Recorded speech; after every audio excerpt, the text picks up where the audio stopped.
Today marked the final day of Miles Munroe International's Global Leadership Conference at the Grand Lucayan Resort in Grand Bahama. It was a special time for delegates as the families rocked by the tragedy made a personal appearance to renew the vision of the late Dr. Miles Munroe.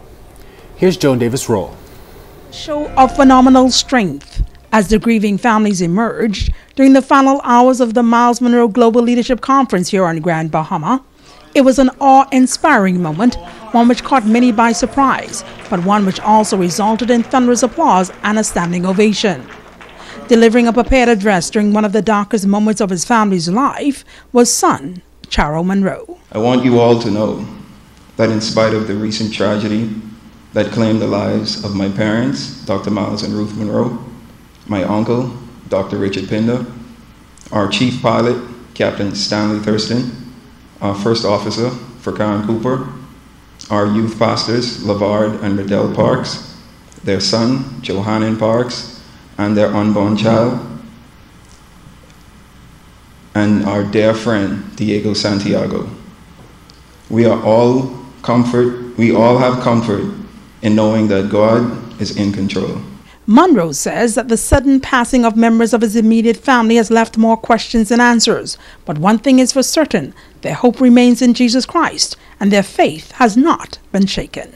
I would like to make it known that although we are grieving our losses and are deeply saddened by this tragic event, we have never been, nor will we ever feel, hopeless. Munroe admonished everyone to dry their tears, put on a garment of praise, because in death there is victory. We celebrate the life and the legacy of each individual.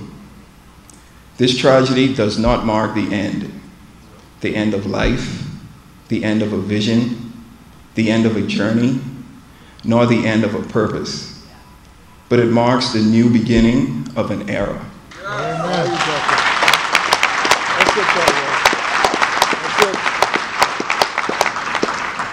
An era of a new generation that will carry on the vision and the legacy of my father and my mother, and of each individual whose life was lost so unexpectedly. So let's not mourn. Let's not mourn their deaths, but let's celebrate their lives and find joy in knowing that although God may not explain himself, he will reveal himself.